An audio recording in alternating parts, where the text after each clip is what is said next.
The mass of a flat plate occupying a region R in the xy plane with a density rho, so if you haven't seen that before, that's a lowercase Greek letter rho, normally used for density. And so density has units of mass per area in this case, if I'm talking about a relatively flat plate. And this is the deal. We do a double integral over the region. The integrand is the density. And after I take this double integral, I will get the mass of that plate. And so in this case, I'm saying that my density is a function of x and y. So that means the density doesn't have to be uniform. The density can change depending where I am in the xy plane. And then the other thing we need to know for today is the location of the center of mass. We're going to use the bars, the little over bars, to represent that this is the coordinates of the center of mass. And this is how we find those coordinates. X bar is going to be 1 over m times the double integral of x times the density. And then y bar is the same thing, but with a y times the density.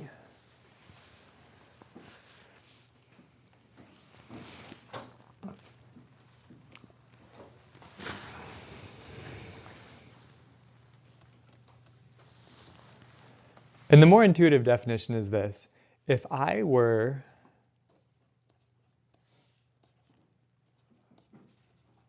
balancing the plate on my finger, then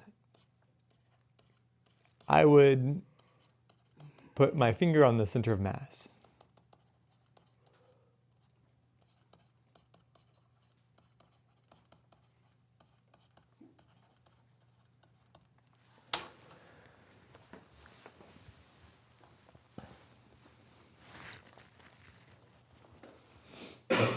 If your finger where you're balancing this plate is anywhere besides the center of mass, then the plate's going to fall in that direction, in the direction of the center of mass, right?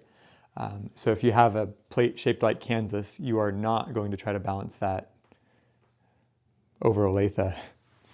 You're going to pick some place in the middle of the state, right? And so hopefully this kind of makes sense, because the x here is kind of informing you that if a mass is farther away from the origin, then it's going to kind of count more than if the mass is closer to the origin, right? It's a moment of inertias thing. Like, I don't know if you've ever tried this. Whenever I open a door, I always open the door by the edge of it, because it's way, way, way, way, way more difficult if I try to open the door by pushing on this part.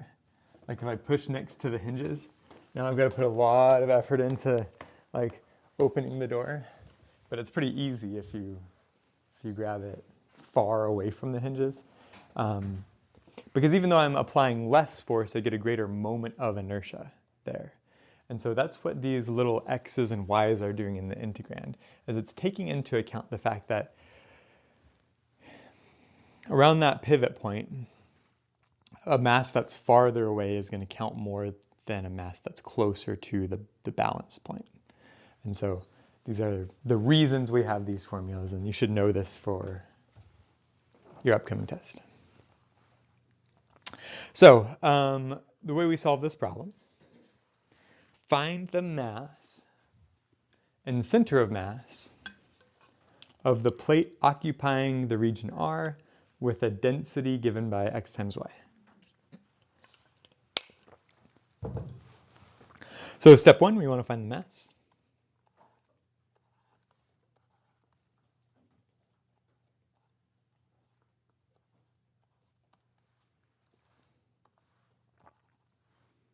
So we're trying to integrate the density over the entire region here. So I'm going to have a double integral of x times y. We've got to choose an order of integration, either dx dy or dy dx. And really that comes down to like, how do I want to define the upper bound and the lower bound? Would I rather the lower bound of y be 0 and the upper bound be x squared? Or would I rather have the lower bound of x be the square root of y and the upper bound of x be 2? Which one is worse? And I think it would be easier to have the upper bound of y be x squared. So I'm going to make the dy go first. And that way my bounds on x can just be plain old constants, and my bounds on y can give me y as a function of x.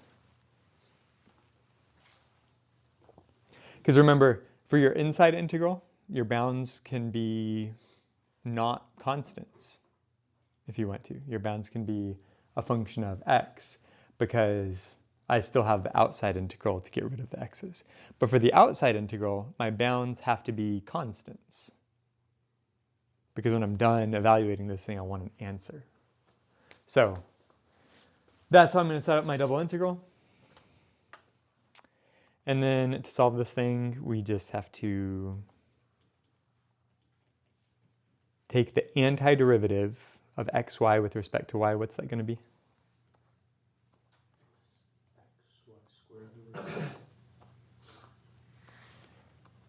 Xy squared times like a half.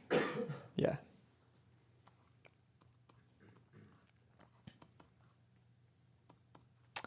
And when I plug in 0 for y, everything's going to be 0, so I really only need to worry about plugging in x squared, and I'm going to get x cubed times a half. The x gives, it should be x to the 4th times x because it's y squared. Oh, you're right.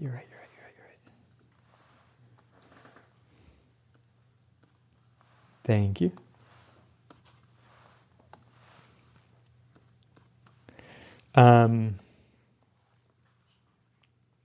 Now, what's my antiderivative of x to the 5th?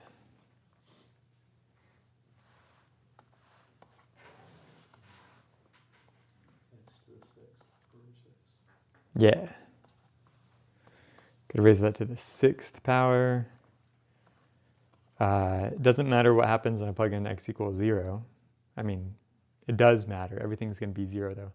So I think about 2 to the 6th power is 64.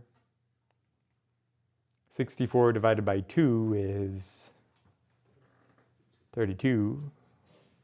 32 divided by 6 is the same as 16 divided by 3. And that's just the first part. That's just the mass of the plate. So the rest of the question is asking me where's the center of mass.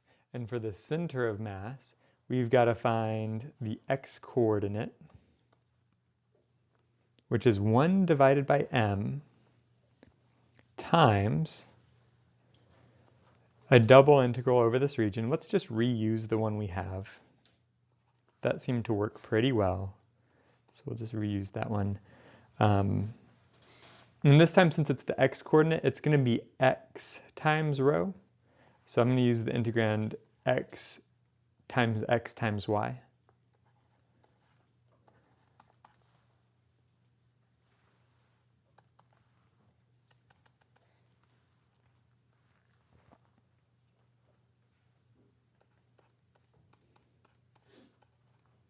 Remember, because that's the formula. So the integrand is no longer just my rho, but it's x times my rho. Does everybody feel good about that?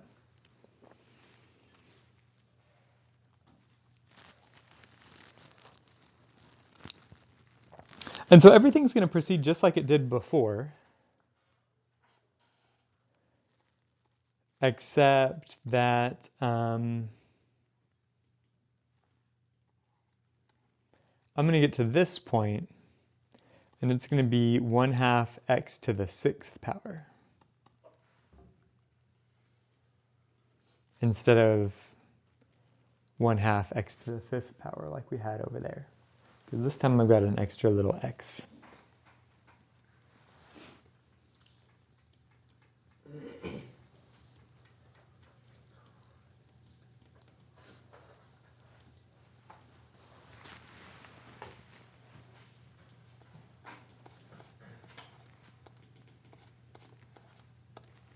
What is the antiderivative of x to the 6th power?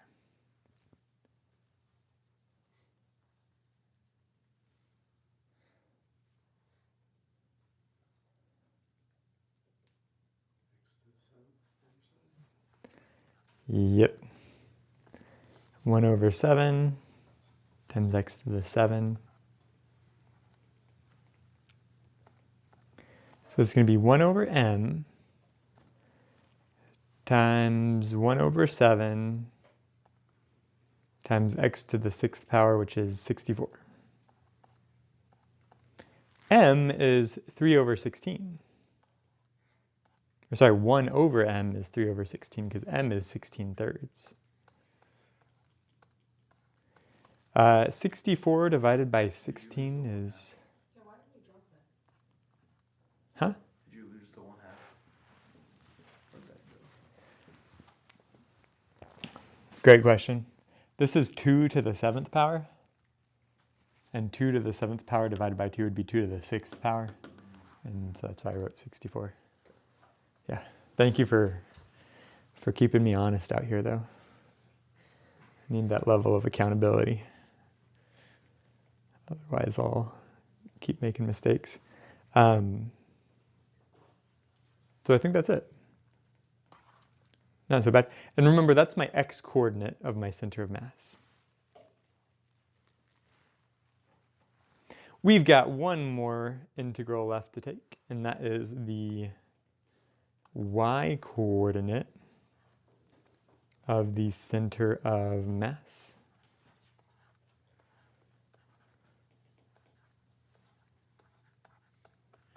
And so I'm going to set up the same double integral that we've used in the past. 0 to 2, 0 to x squared. This time it's going to be xy squared dy dx.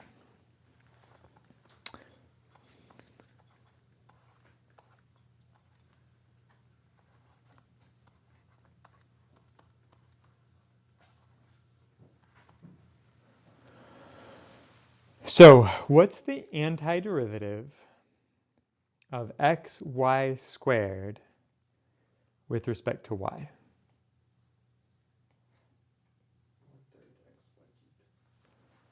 1/3 xy cubed. So then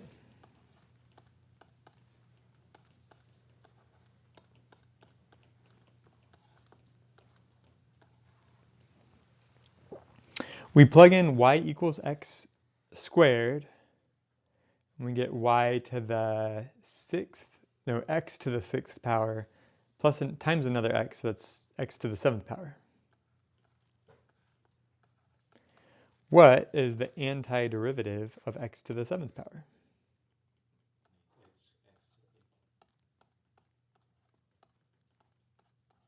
Yep. X to the 8th power. And then we plug in 2, and that's 2 to the 8th power, but it's also divided by 8. So it's really like 2 to the 5th power. It's really 32. I get 1/m times 1/3 times 32. 1/m, by the way, is 3/16. There we go. So a lot of this cancels. 32/16 is 2. Nice. That was my y coordinate.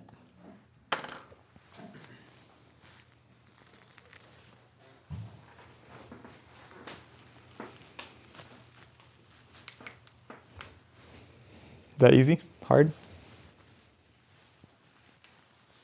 Fun? Boring?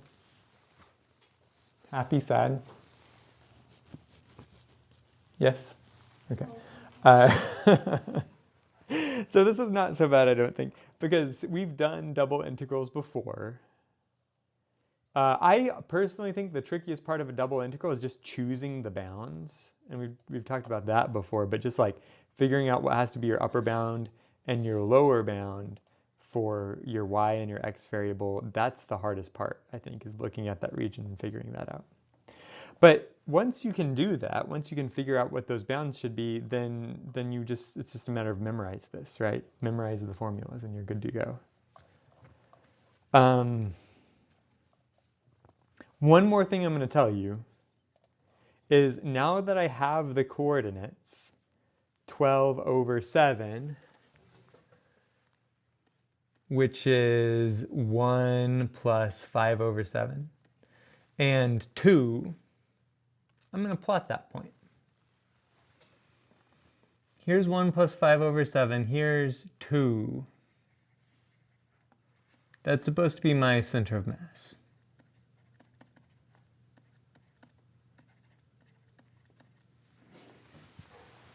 I always plot the point corresponding to my center of mass because I want to make sure that point is inside the plate.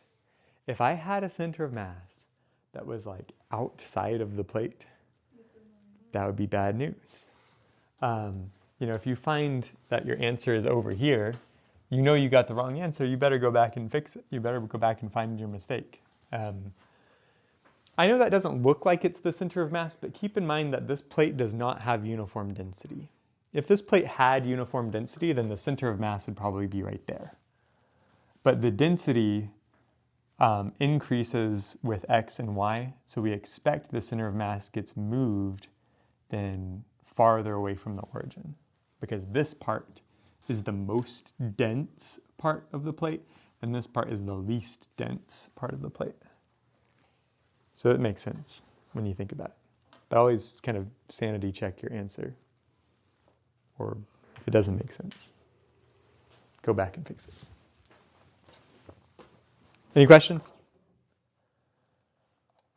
Okay. Exercise 3. Let R be the region in the xy plane bounded by y equals x squared and y equals x. It couldn't hurt to draw a little picture. Here is my y equals x squared. Here is my y equals x. So it's just this little region here.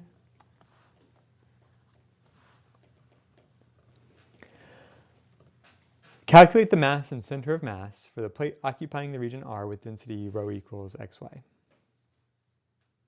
Okay. The mass is, of course, the double integral over the region of the density. This time, you guys tell me.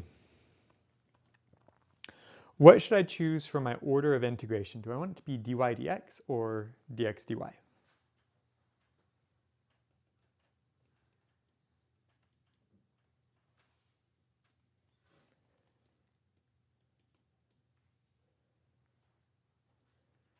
You could do it either way. Both of them are going to work. So this is kind of like a choose your own adventure math class. dx dy. Dx dy. So then, what's the lower bound and upper bound on y?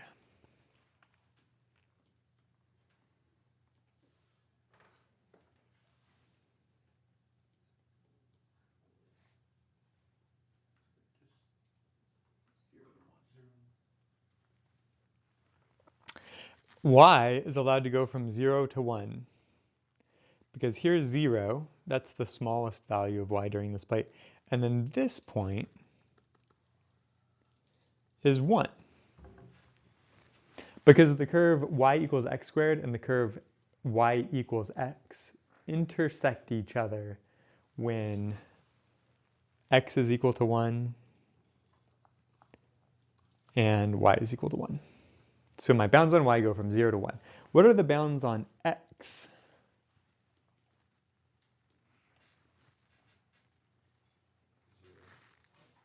Nope. Is that the upper bound or the lower bound? Lower bound of the x curve. Well, then it's the upper. Square root of 'cause you y did to say 1. Hmm? Square root of y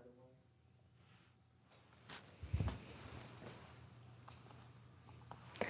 The lower bound on my x variable is y. The upper bound on my x variable is square root of y. Because the greater values of x are in that direction, right? So in this little region, the orange line is the lower bound and the blue curve is the upper bound.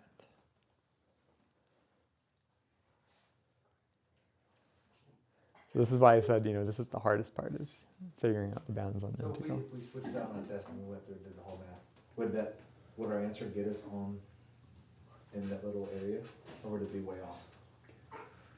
Well, right now we're just solving for the mass of the object. But you tell me, what happens, what is different about the integral if I exchange the lower bound for the upper bound? How does that change my answer? It'd just be the same thing but negative. You'd have a negative mass for your plate. And then you just say, oh yeah, I flip my bounds, and then you get a positive answer, and then you're good. Yeah, you just feel like we have times negative 1. Hey, Positive my mass now. is negative on this one, guys. Yep. You good? So then when you do your math, like your x and y for your center, you could just switch it back. Like, oh. Yep. But yeah, so the bounds on the outside integral have to be constants because we want a number answer. On the inside integral, the bounds can be functions of y because y is my outside variable and that will eventually get taken care of. Now, let's do the integration part. What's the antiderivative of x, y with respect to x?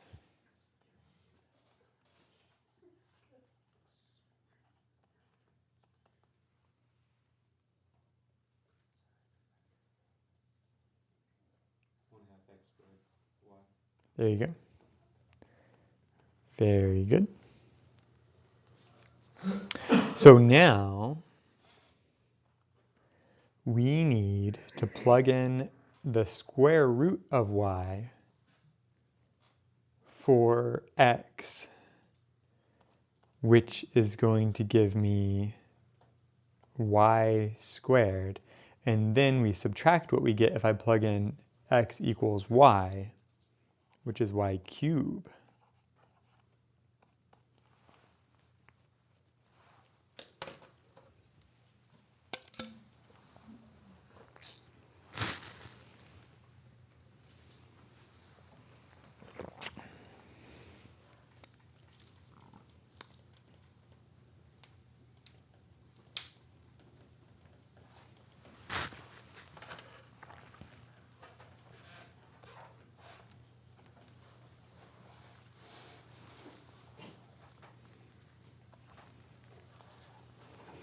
So now we're in the business of taking an antiderivative of y squared. What's that going to be?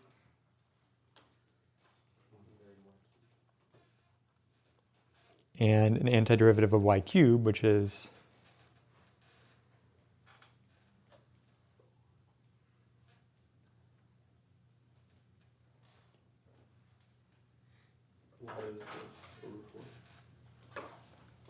yeah. Very good. So if I plug in y equals 0, everything goes to 0. I really only care about plugging y equals 1, and that is going to be 1/2 of 1/3 minus 1/4, which is going to be 1/24. There's my mass.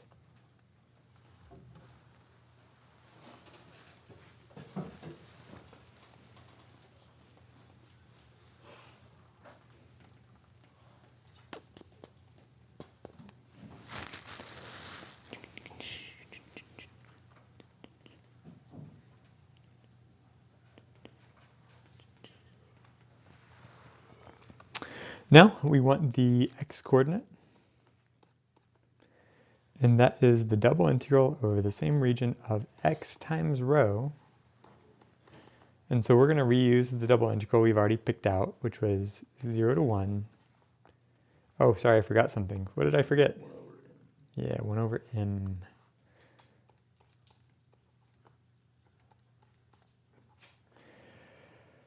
Zero to 1, y to square root of y. This time x squared y dx dy.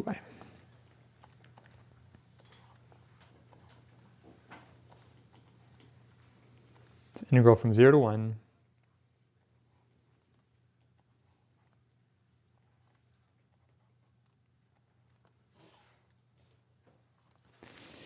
And what is the antiderivative of x squared y with respect to x?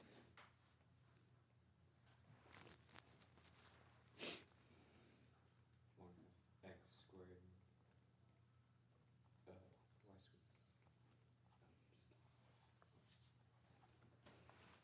You're taking the antiderivative with respect to y, but if we take the antiderivative with respect to x for that middle integral, it's going to be 1/3 x cubed y. So 1 divided by m is 24. And then we have to think about what we will get when I plug in the square root of y for x cubed. That's going to be the square root of y cubed, which is y to the power 3/2, plus an extra y. So it's going to be y to the power 5/2.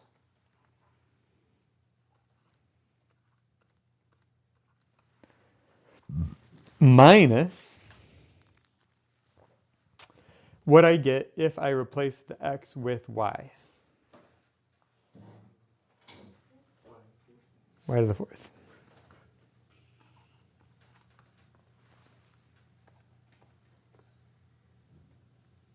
(24 divided by 3 is 8.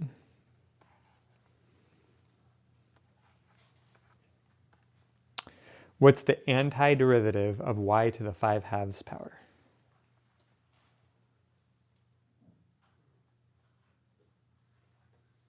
Two over 7 times y to the 7/2. What's the antiderivative of y to the 4th?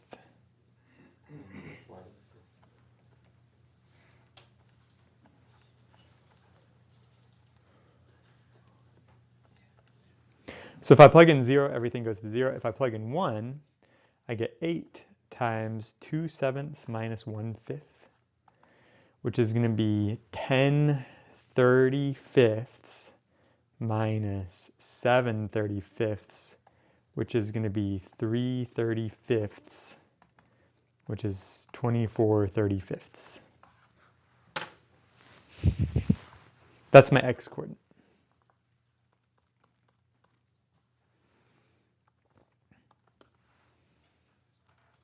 I don't think that these problems are hard. I think these problems are long because we still have to find the y coordinate.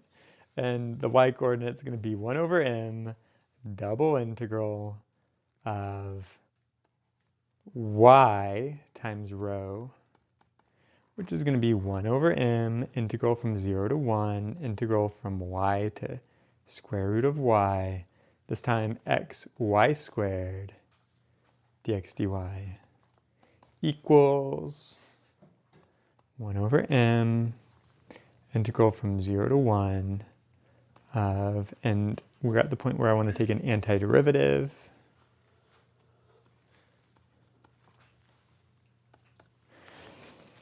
Okay, what is the antiderivative of x y squared with respect to x?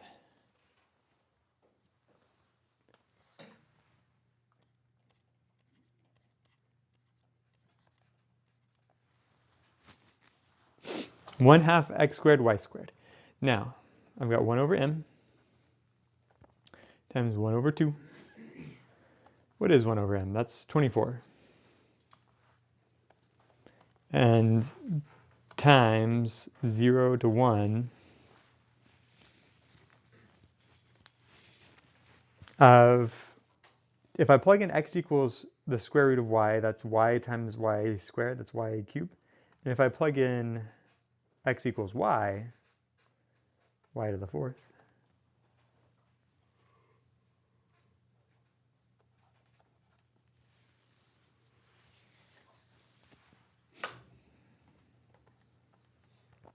so you get 12 times, what's the antiderivative of y to the third power?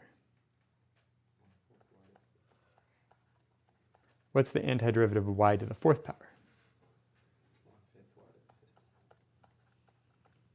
So if I plug in 0, everything goes to 0. If I plug in 1, I get 12 times 1/4 minus 1/5. And that is 5/20 minus 4/20, which is 1/20 times 12, which is 12 over 20, which is 6 over 10, which is 3 over 5. That's my y coordinate. So like I suggest, let's plot the point that has coordinates 24/35 and 3/5.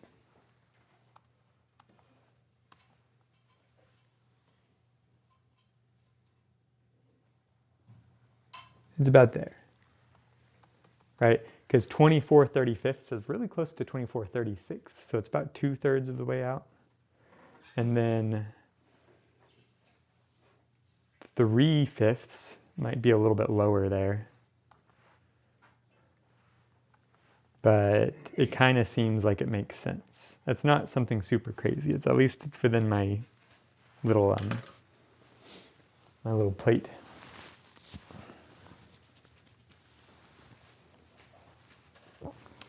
And again, knowing my density function is going to be heavier with increasing x and y.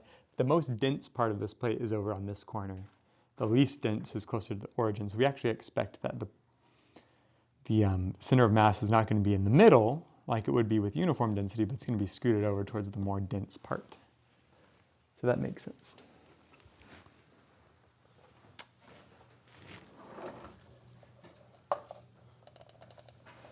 All right. Questions?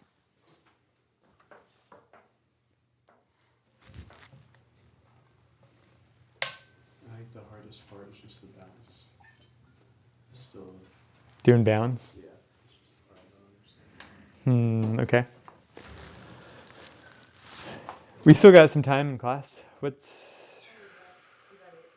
That's it for today. I've got 3 out of 3 pages of notes. Here, you're not allowed to leave yet, though. We're allowed to what? You're not allowed to leave yet. You're still my captive audience for today. I get 23 more minutes. I'm gonna milk it. What can I help with? Please, sir, I am a poor Calculus 3 student. Whoa. I want practice Whoa. Why did you think we're dumb? writing. I didn't say dumb. Does. Writing the bounds on double integrals given a region in the xy plane. Can you please make some practice problems for me to work? He did it tonight. He just like looked and he was like, so guilty. Oh.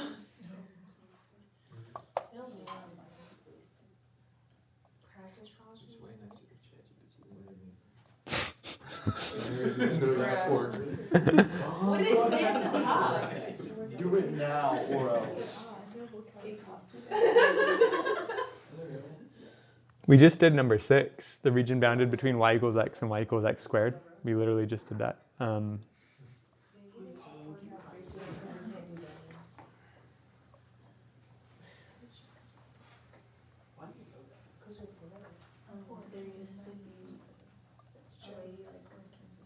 I wonder it can even do diagrams and sketches. It always offers to let me do this, but then it never like actually does this correctly. Let's see what it says.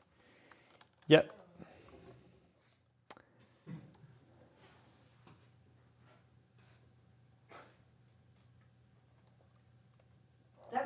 can also call the thing the person. One region Master preferred piece. only. This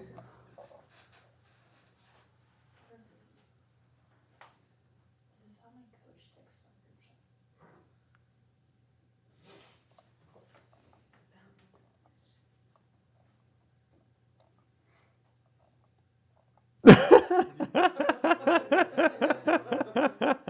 I was wondering how it was going to do the diagram. That's really funny that it did that.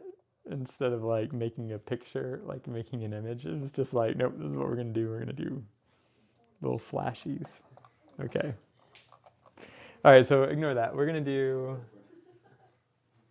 we're gonna work in reverse order. We'll say we're starting from number 10, region bounded by y equals sine of x and y equals cosine of x. Okay.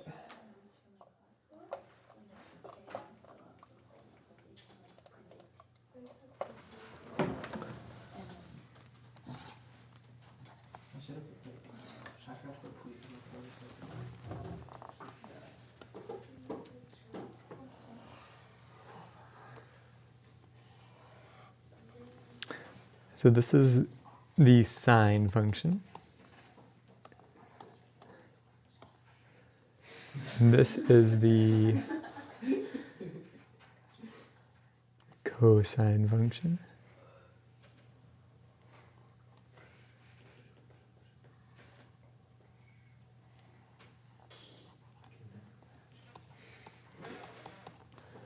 And when it says I want the region between sine and cosine, I assume it's talking about this.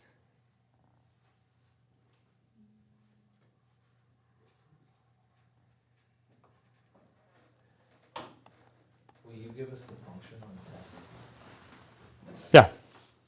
Yeah, I'm not just going to give you a picture like that. I'll label the curves if there's curves. Oh, okay. I did that in your homework, I think. That's cool. I think. Yeah, we could work some of these problems from the homework, but do you see how I like tell you the curves shown are sine and cosine? I'm labeling the curves for you. Okay. Yeah, I'm not going to just make you stare at this curve and guess whether it's arctangent or something else. Be kind of cruel. All right, so a double integral over this region would be, what? What should I do? dy dx, dx dy. Dy dx. So what's the lower bound and upper bound on x?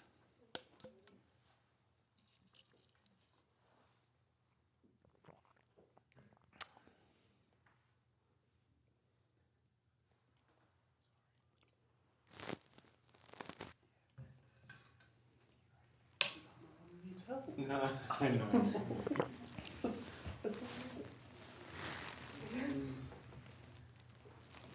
Does that have to do with pi?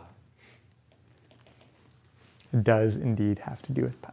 That's why I don't know the answer. I feel like Death Knows would be a good place to start. What if I just like pointed arrows on the graph and I put those arrows on it? Wait, Like, okay. I don't know what's right there, but it's right there. So x would go from, what was that, pi over 4? Where they cross? To the other point. It is pi over 4. Okay. So our bounds go from this intersection to that. Yeah. Where do they cross over here?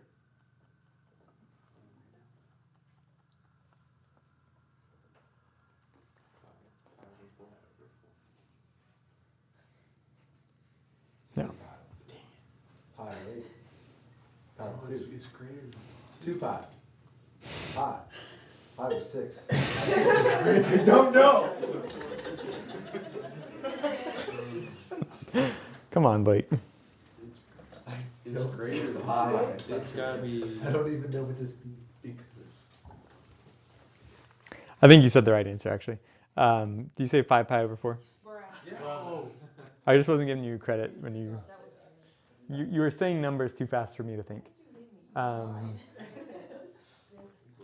But yeah, so think about our favorite unit circle.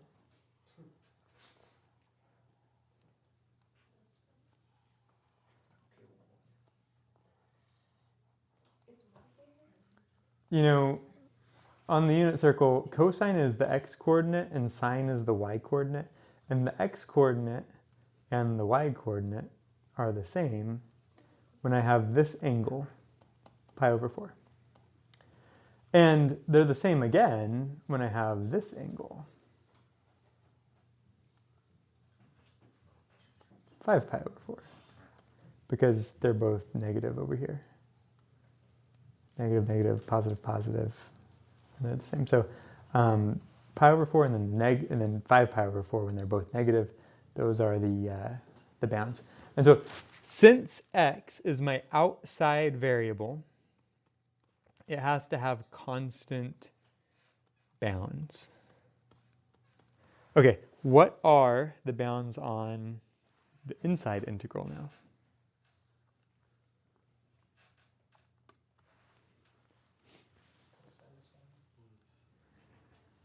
Yep.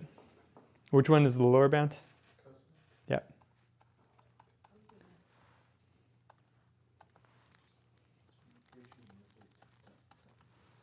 And sine of x is the upper bound for y.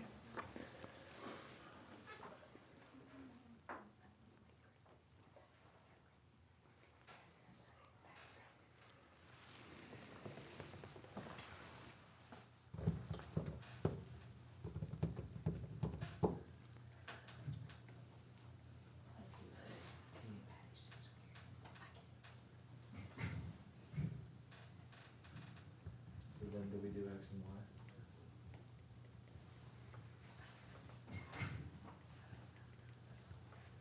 Do you do what? What do we integrate? Nothing. We're just practicing doing regions. You can integrate whatever you want. Oh. Put whatever function you want. Whatever function. That's just the domain of the integral. Oh, This is basically domain of Oh, yeah, we do all that. over again. we do p, right? P goes there? Is that right? No. Yeah. Rho. Row, yeah. I was like, what? I thought I did. What do you mean? You have it. Okay. What's another one? It wants us to do.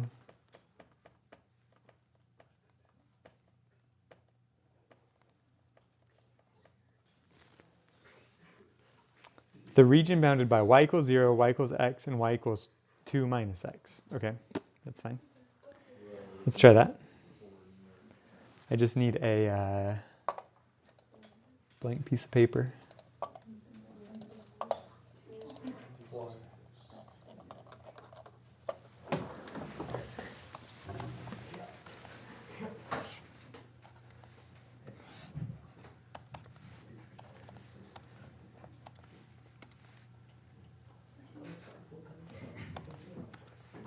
I don't know, I can't. It's not that. Yeah. I print all worksheets online myself. Yeah, I don't know how to coach that as a dad. Baseball coach Steve. So is he. He's all. He's done. He goes to 5 schools a day. He didn't even have to go to class. He couldn't go to class. Exactly.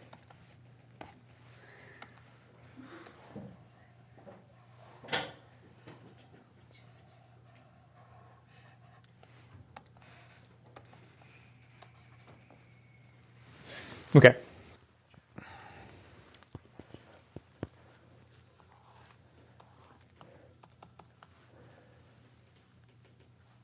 Should we do dx dy or dy dx? Huh? Okay. What are the lower and upper bounds on x? 0 and 2. Yeah, here's 0, here's 2. What are the lower and upper bounds on y? 0. What did you say? 0 and 1. So If I did 0 and 1 like that, that's describing the entire rectangle like this. But I don't want the whole rectangle. I just want this little triangular region. So that's not going to work. Theoretically, okay. Theoretically. Mm-hmm. So the triangle is half of the square. Right, but what if the function we're integrating is not constant, right? What if the function we're integrating has different values here and different values here and different values here? Then you won't get the same answer if you just divide by 2. That's only true for constant functions in your integrand. That's it. Not true in general. Okay, so I'll give you a little hint. This is a trick question. We're going to need to break this up into 2 integrals. It's not going to be enough to just handle it with 1 integral. So now, if I'm allowed to break this up into 2 different integrals to cover this entire region, then what should my 2 integrals be?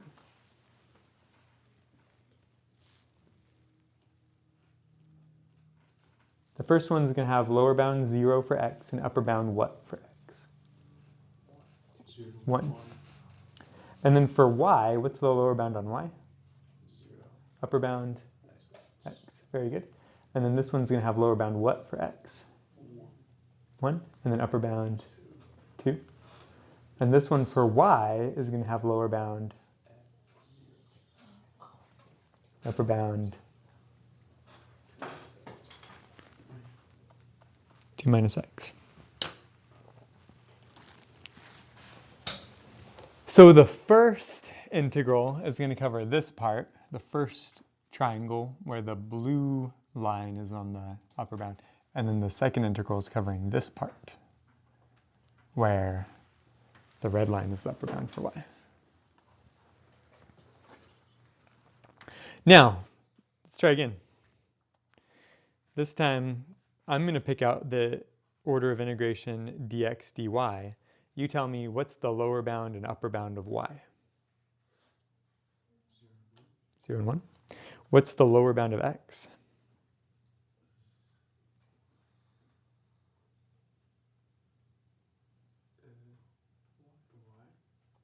What's the upper bound of x?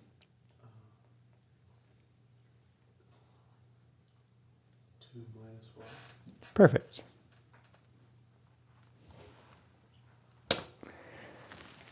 And I don't need 2 integrals if I choose this order of integration, because I've got the whole thing captured. Y can go from 0 to 1.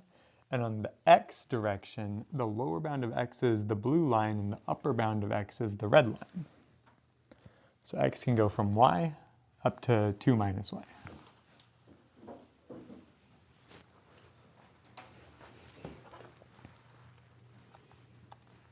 And that's because if I took this equation and I add x to both sides and I subtract y from both sides, that's how I use that in the upper bound here.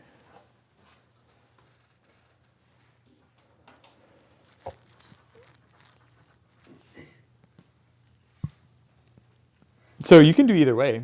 You'll get the same answer no matter what function you put in the integrand. You could do these 2 double integrals, or you could do this 1 double integral, and you'll get the same answer.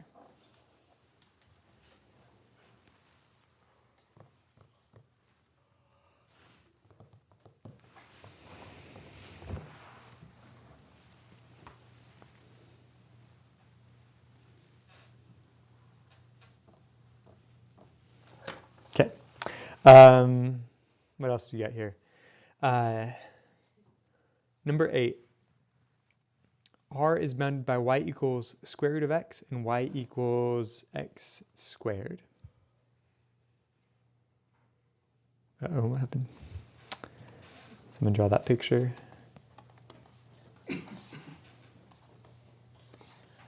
Oh no, I hate it when it does that because I can't see what I'm writing. Can you see?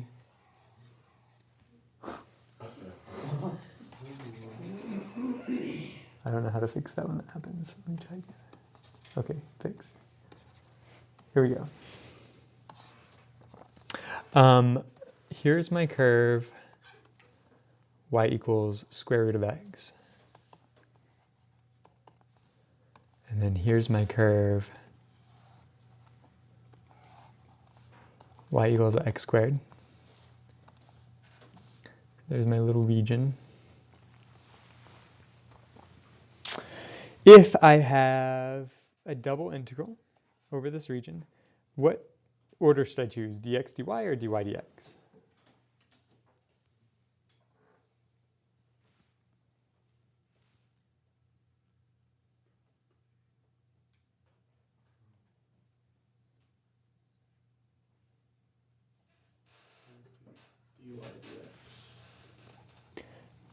90% of the time, dy dx is easier. You'll notice the last problem was maybe an exception to the rule. In this problem, dx dy was easier, but most of the time it's dy dx. Because that's how we normally think. We think vertically. I think vertically. Anyways, what's the lower bound and upper bound on x?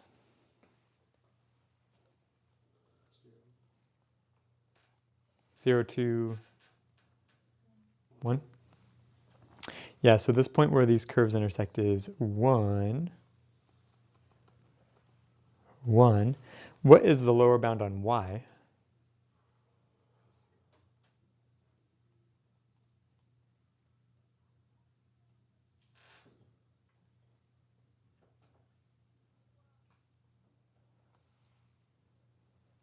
It's the lower bound on my y variable. X squared. It's the upper bound on my y variable.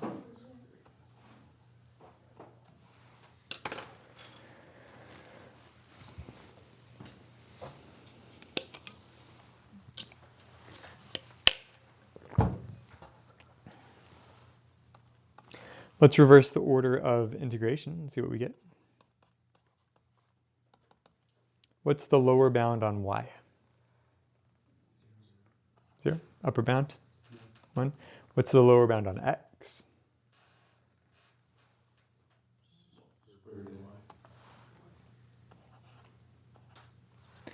What's the upper bound on x?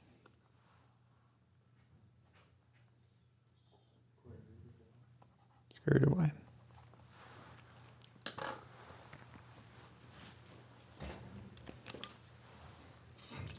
I guess I don't get, why does it like switch?